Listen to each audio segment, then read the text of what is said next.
राऊसाहेब, महाराष्ट्राच्या राजकारणातले काही विषय आहेत. नाशिकमध्ये शिवसेना उद्धव बाळासाहेब ठाकरे पक्षात अंतर्गत खूप नाराजी आहे. सुधाकर बडगुजर, विलास शिंदे यांच्यासह 12 पदाधिकारी नाराज आहेत. स्वतः बडगुजर यांनी तशी कबुली दिली आहे. फडणवीसांची भेट घेतलेली आहे. काय त्यावर स्पष्टीकरण काय करू? बघा, कोणी फडणवीसांना भेटलं, मोदींना भेटलं किंवा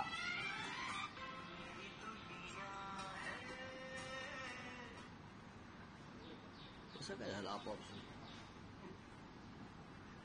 त्याच्यामुळे नाराजी आहे. मुख्यमंत्री आहेत या राज्याचे,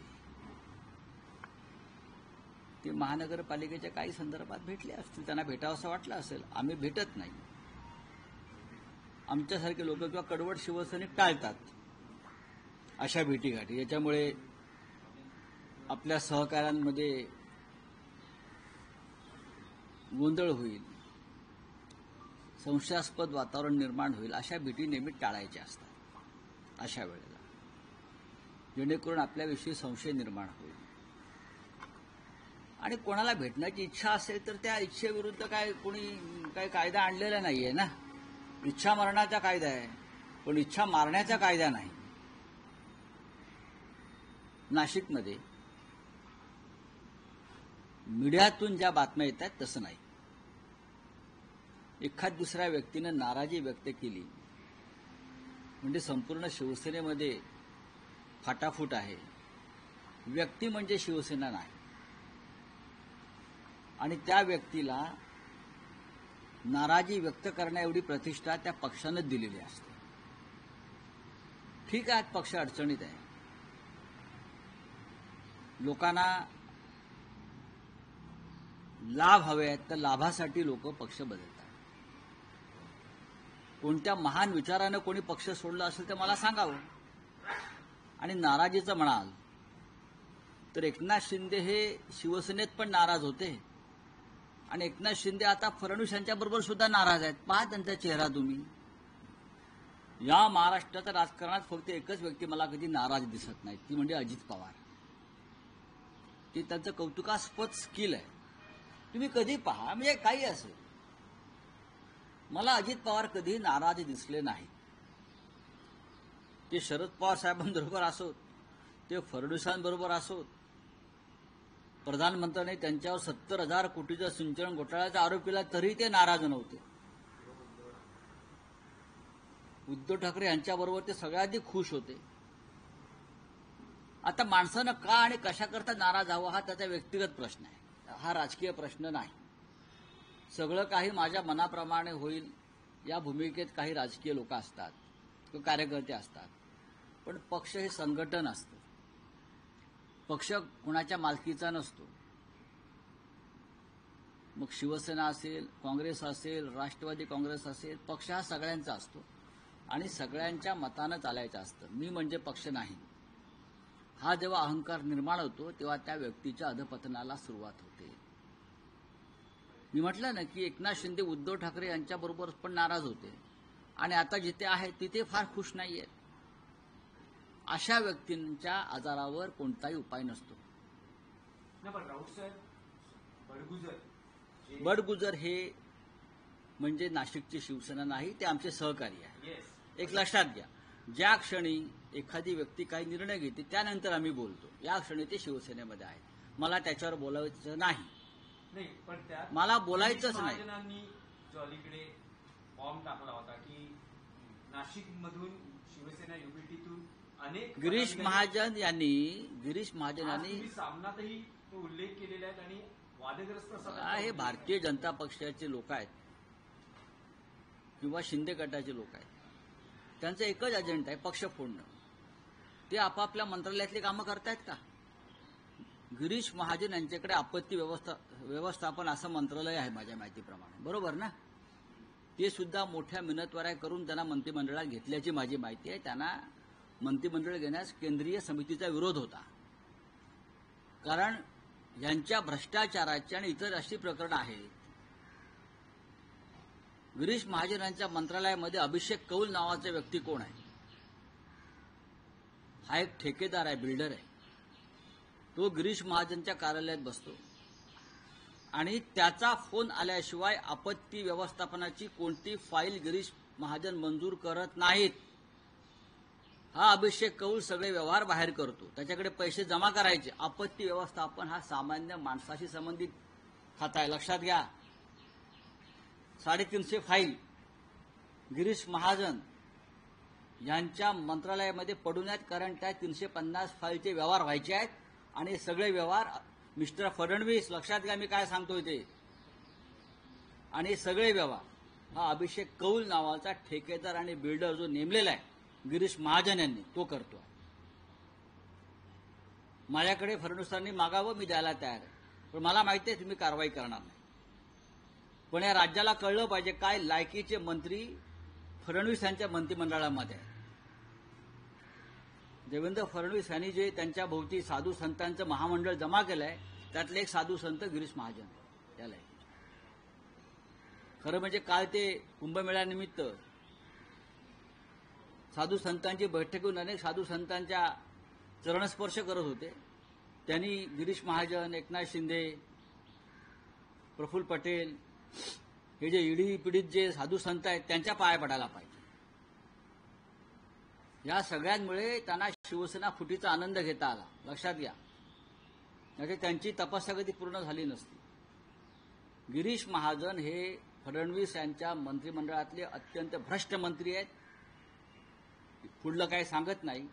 अभिषेक कौल या माणसाच्या मंजुरीशिवाय किंवा त्यांनी व्यवहार एखाद्या फाईलचा पूर्ण केल्याशिवाय गिरीश महाजन त्या फाईलवर सही करत नाही. हे आपत्ती व्यवस्थापन वगैरे वगैरे जे महत्वाचे विषय आहेत, पुनर्वसन, या खात्यातली परिस्थिती आहे, जेथे सामान्य माणसाच्या जीवनाशी संबंध येतो, जिथे सामान्य माणसाच्या भविष्याचा संबंध येतो, तिथे सुद्धा गिरीश महाजन यांचे दलाल हे मंत्रालयाबाहेर व्यवहार करून फाईल मंजूर करतात. अशा व्यक्तीनं पक्षफोडीच्या आमच्या गोष्टी कराव्यात. त्यात सगळं आलं ना. पण राऊतसाहेब, त्यात फडणवीस असं म्हणतात की राज्य सरकार किंवा मंत्रिमंडळात कुठल्याही भ्रष्टाचाराला थारा देणार नाही अशी त्यांची भूमिका आहे. अगदी PSPA यांच्या नेमणुका करेपर्यंतही या सगळ्या गोष्टींची दखल घेऊन खोटं बोलतायत, त्या नियुक्त्या झालेल्या आहेत. ते खोटं बोलतायत किंवा ते दुर्लक्ष करतायत. त्यांच्या हातात भ्रष्टाचार नियंत्रणाचं कोणतंही आता काम नाही आहे. त्यांच्याकडे अँटी करप्शन आहे, पोलीस खातं आहे. अहो, अंदाज समितीच्या पीएनीच भ्रष्टाचार केला ना. काय सांगतात फडणवीस? एस्टिमेट कमिटीच्या चेअरमनचा पीएला शेवटी गुन्हा दाखल करावा लागला आमच्या दबावामुळे. एस्टिमेट कमिटीच्या चेअरमनला नजराणा देण्यासाठी 15 कोटी रुपये जमा झाले शासकीय विश्रामगृहात. फडणवीस, तुम्ही कोणाशी बोलताय आणि किती खोटं बोलताय? या मंत्रालयातली प्रत्येक फाईल वजन ठेवल्याशिवाय हलत नाही. गिरीश महाजनच्या 350 फाईलचा हिशोब आम्ही देणार आहोत. आहेत का तुमचे ते किल्लीत तुम्हाला कुठे आहेत का? त्यांना सांगा, आम्ही देतो त्याच्याकडे. राऊतसाहेब, आणखी एक विषय आहे की काल राज्य मंत्रिमंडळाच्या बैठकीत धारावी पुनर्विकास प्रकल्पामध्ये कुर्ला डेअरीची जी जागा आहे ती देण्यासंदर्भातला निर्णय झाला. हा सुद्धा या मुंबईतला सगळ्यात मोठा घोटाळा आहे भूखंडाचा. 17 हेक्टर जमीन मदर डेअरीची अडाणीच्या कष्टात जाते धारावीच्या नावाखाली. याच्यावरती सगळ्यात आधी माननीय उद्धव ठाकरे यांनी आवाज उठवला, शिवसेनेनं आवाज उठवला, मोर्चे काढले. मुंबईतला प्रत्येक मोकळा भूखंड हा धारावीच्या नावाखाली गौतम अडाणीला देणं हा सुद्धा फडणवीस करत असलेला भ्रष्टाचार आहे. आणि त्या भ्रष्टाचाराला नरेंद्र मोदींची साथ आहे. 17 हेक्टर, अहो धारावीचा भूखंड जेवढा मोठा आहे त्याच्यामध्ये पुनर्वसन होऊ शकतं, त्याच्यामध्ये त्यांचा जे काही इन्व्हेस्टमेंट आहे ती त्यातून निघू शकते. तरीही त्यांना वडाळ्याची मिठागरं पाहिजेत, डम्पिंग ग्राउंडच्या जागा पाहिजेत, मदर डेअरीची जागा पाहिजे, महानंदा डेअरीची जागा पाहिजे. मराठी माणसाच्या सगळ्या जागा आणि जमिनी मुंबईतल्या देवेंद्र फडणवीस आणि त्यांचं सरकार हे गौतम अडाणींना देत आहे. खरं म्हणजे एकनाथ शिंदे हे स्वतःला जे शिवसैनिक वगैरे मानतायत ना, मराठी माणसाचे तारणहार, लाज असेल त्यांच्या आणि त्यांच्या लोकांना, तर या मुंबईच्या लुटीविरुद्ध ते उभे राहतील आणि बोलतील, हिंमत असेल तर, अर्थात हिंमत असेल तर. नाही, पण राऊसाहेब, त्याच विषयाने एक प्रश्न आहे की आतापर्यंत विरोधी पक्ष या विषयावर काही आरोप किंवा नाराजी व्यक्त करत होता, पण काल राज्य मंत्रिमंडळाच्या बैठकीत खुद्द मुख्यमंत्र्यांच्या सहकाऱ्यांनीच म्हणजेच एनसीपीच्या मंत्र्यांनीही सवाल वजा नाराजी उपस्थित केली आहे. त्यांनी असं म्हटलं की आतापर्यंत सुमारे 550 एकर जमीन धारावीच्या पुनर्विकासासाठी देण्यात आली. असं असताना अदानी समूहाला आपण आणखी किती जागा देणार आहोत? हा प्रश्न योग्य आहे. त्यावर मुख्यमंत्र्यांचं असं म्हणणं आहे, जमीन अदानींना नव्हे तर धारावीकरांच्या पुनर्वसनासाठी धारावीकरांचं सरकारची पुनर्वसन बदनामी होणार नाही याची खबरदारी सरकारची बदनामी काय? या लुटीचा माल सरकारलाच मिळतोय, भाजपला मिळतोय, सरकारला नाही भाजपला मिळतोय. अडाणी जी लूट करतायत त्याचा किती वाटा भाजपच्या तिजोरीत जाणार आहे भविष्यात महानगरपालिका निवडणुकीत हे कळेल ना तुम्हाला. विषय धारावीच्या पुनर्वसनाचा आहे. पुनर्वसन हे जिथे झोपडपट्ट्या आहेत तिथेच केलं जातं आणि त्यासाठी त्यांना जादा FSI दिला जातो. त्या राज्यामध्ये भूखंड त्याच्या कशात कोणी घातल्याचं मला दिसत नाही. ही पहिली केस आहे या जगातली की एका वसाहतीच्या पुनर्वसनासाठी अख्खी मुंबई घशात घातली जाते एका बिल्डरला. आता तुम्ही मुंबईत कुठेही जा रस्ता तुम्हाला अडाणीचे बोट दिसत आहेत. उद्या या मुंबादेवीचं नाव सुद्धा अडाणीच्या नावाने केलं जाईल आणि तसा प्रस्ताव स्वतः फडणवीस आणतील आणि त्या प्रस्तावावर एकनाथ शिंदे हे असा शिक्का मारतील ठप करून. कालच्या दिल्लीतल्या बैठकीत इंडिया आघाडीच्या बघा कालची नंबर 1 काल दिल्लीत बैठक नव्हती. सगळे इंडिया आघाडीचे नेते नाही. आपल्याकडे अत्यंत चुकीची माहिती आहे. काल दिल्लीमध्ये कोणतीही बैठक नव्हती इंडिया आघाडीची. इंडिया आघाडीची जर बैठक असेल तर तिथे उद्धव ठाकरे असतील, स्वतः शरद पवार असतील, अखिलेश यादव असतील, बरोबर आहे, त्यानंतर लालू यादव असतील, ममता बॅनर्जी असतील, हे सगळे प्रमुख लोक असतील. काल जो एक ड्राफ्ट तयार करायचा होता विशेष अधिवेशनासंदर्भात, ती ड्राफ्ट साधारण बाबा हा ड्राफ्ट किंवा त्या सह्या किती झालेल्या आहेत त्या संदर्भातली जी एक तांत्रिक बाबी पूर्ण करायची माझं उत्तर पूर्ण व्हायचं. त्यासाठी आम्ही 4 ते 5 काही लोक बसलो आणि त्या संदर्भातल्या सगळ्या सह्यांची छाननी करणं, ड्राफ्टची छाननी करणं आणि पुढे आपल्याला ही मागणी कशी पुढे नेता येईल त्या संदर्भात विचारविनिमय करणं, अशी एक बैठक जी आहे ती वेगळ्या प्रकारची बैठक, इंडिया आघाडीची बैठक. आणि कालची इंडिया आघाडीची बैठक ही राहुल गांधी बोललो होती. काल तृणमूल काँग्रेसच्या काही नेत्यांनी या संदर्भात पुढाकार घेतला आणि त्यातून आम्ही 4 लोक बसलो. शरद पवार अजूनही तुमचं जे विरोधी पक्षाचं मत आहे की विशेष अधिवेशन बोलवण्यात यावं याच्याशी ते सहमत नाही. त्याच्यावर खासदारांच्या त्यांचं हे म्हणणं आहे की देशाच्या सुरक्षेशी संबंधित अशा विषयावर संसदेत चर्चा होऊ नये. पण विरोधी पक्षाचं असं म्हणणं आहे की खासदार जर परदेशात भूमिका मांडत असतील तर देशात भूमिका मांडायला काय हरकत आहे. बरोबर आहे ते. पण पवार अजून त्याच्याशी स्वतः नरेंद्र मोदी या सगळ्या विषयाचं राजकारण करतायत. स्वतः नरेंद्र मोदी हे काय म्हणतात ब्रिगेडियरच्या किंवा आर्मीच्या वेशामध्ये प्रचार करतायत, जो गुन्हा आहे. सैन्याबाहेरच्या व्यक्तीनं सैनिकी वेशामध्ये वावरणं, तो ड्रेस घालणं हा कायद्यानं गुन्हा आहे हे लक्षात घ्या. आणि हा कायदा ह्यानेच तयार केलेला आहे. हे सगळे बेकायदेशीर कामं करत असताना संसदेत चर्चा करायची नाही, ही भूमिका चुकीची. खरं म्हणजे अशा प्रकारे जगभरामध्ये जे देश आम्हाला माहीतच नाहीत, मला सांगा तुम्हाला हे देश माहिती आहेत का ज्या देशामध्ये आमचे लोक गेले आहेत? कोंगो, टोंगो, अमुक अमुक अमुक, मला नावं सांगा तुम्ही. तुम्हाला आता लॅव्हेटिया नावाचे देश. लॅव्हेटिया देशाला स्वतःचं सैन्य नाही हो, त्यांची आर्मी नाही आहे, त्यांच्याकडे पोलीस नाही आहेत. तिकडे जाऊन आम्ही आमचे कर्तृत्वाचे पोवाडे गायचे. बघा कुठे जायला पाहिजे, चीनला जायला पाहिजे. जे आधी नेबरिंग कंट्री आहेत तिथे जाण्याची हिंमत दाखवायला पाहिजे. म्यानमारला जायला पाहिजे, नेपाळलाही जायला पाहिजे, अफगाणिस्तानला जायला पाहिजे, त्यानंतर रशियाला जायला पाहिजे, अमेरिकेला जायला पाहिजे, हे प्रमुख. पण आपल्या शेजारच्या राष्ट्रामध्ये सगळ्यात आधी जाऊन पाकिस्तानच्या कुरापती काय आहेत आणि आम्हाला कारवाई का करावी लागली, पाकिस्तान किती दहशतवादी राष्ट्र आहे, हे आधी आपल्या शेजारच्या राष्ट्रांना जाऊन सांगायला पाहिजे. नाही, पण राऊत साहेब, या प्रकरणात शरद पवारांचं मतपरिवर्तन करण्यासाठी काही तुम्ही प्रयत्न करणार आहात का? त्यांची भेट घेणार आहात? नक्की भेट घेऊ. शरद पवार आमच्या सगळ्यांचे नेते आहेत, पण शरद पवार साहेबांनी अजून कोणती भूमिकाच घेतलेली नाही.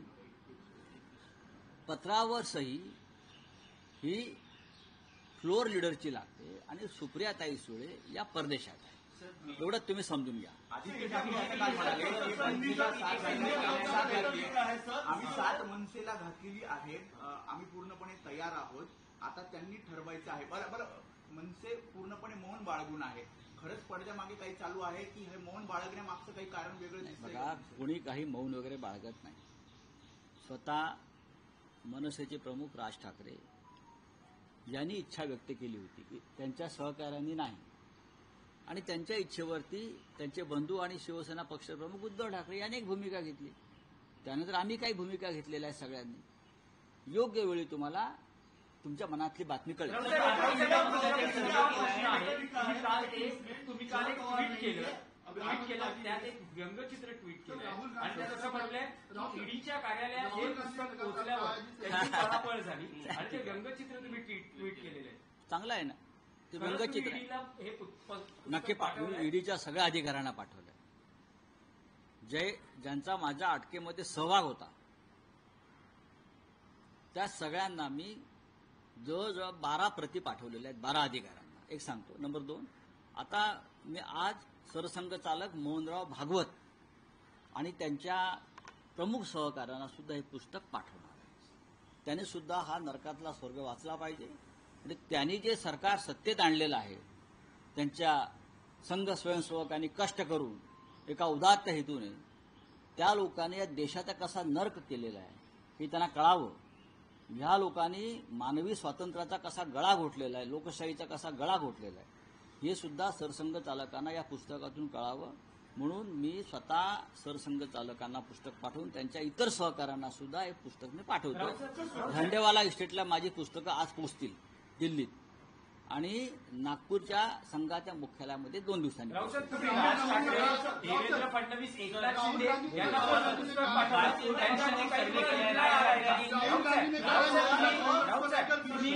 राज ठाकरे, देवेंद्र फडणवीस, एकनाथ शिंदे यांना पुस्तक पाठवल्यानंतर, पत्र पाठवल्यानंतर तुम्हाला काही रिप्लाय आला आहे का? आप बोलिए. सर, इंडिया ब्लॉक का एक लेटर लिखा हुआ है स्पेशल सेशन के लिए, पर इसमें शरद पवार का साइन नहीं है, आम आदमी पार्टी नहीं है. ये मतभेद क्यों है सर? कोई मतभेद नहीं है. स्पेशल सेशन के बारे में किसी के मतभेद होने की गुंजाइश नहीं है. इस विषय पर हम डिफेंस पर चर्चा नहीं करना चाहते. हम पहलगांव में जो हुआ है टेररिस्ट अटैक, उसके ऊपर चर्चा करना चाहते हैं. उसके बाद हिंदुस्तान ने जो एक्शन ली है, जो बहुत ही सीक्रेट है ऐसे लोग बोलते हैं, हम उसके ऊपर कहाँ बात करेंगे. इस देश पे निरपराध लोगों पर अटैक होता है, 26 महिलाओं का सिंदूर उजाड़ दिया जाता है. उसके ऊपर अगर हम स्पेशल सेशन की मांग करते हैं तो उसके ऊपर चर्चा होनी चाहिए. और हमने सरकार का एक लेटर सब मिलकर 16 पॉलिटिकल पार्टीज, अपोजिशन पार्टीज के सिग्नेचर उसके ऊपर है, और हम 1-2 दिन में हमारा लेटर प्राइम मिनिस्टर और राष्ट्रपति जी को जाएगा. सर, शरद पवार कहते हैं कि इंडियन आर्मी सवाल नहीं उठाना चाहिए. बस दूसरी ओर से कोई सवाल नहीं उठा रहे हैं. पाकिस्तान के जो मंत्री है वो अपनी जनता को बताते. इनफैक्ट रशिया में जो हुआ उसके बारे में उनको जनता को बताया जा रहा है. बताना चाहिए. डेमोक्रेसी में ये सबसे बड़ी बात है. जो सरकार कर रही है उस बारे में जनता को अवगत करना चाहिए, विश्वास में लेना चाहिए. पाकिस्तान में स्पेशल सेशन हो गया, वहां के प्रधानमंत्री जनता से डायलॉग कर रहे हैं. हाँ, रशिया में जो कल यूक्रेन का हमला हो गया उस बारे में पुतिन जनता से डायलॉग कर रहे हैं. जेलेंस्की ने जो हमला किया, जेलेंस्की ने अपनी जनता को बताया क्या हो गया है. लेकिन एक देश है जो सबसे बड़ी डेमोक्रेसी मानते हैं, वहां सब कुछ छुपाया जाता है. Thank you.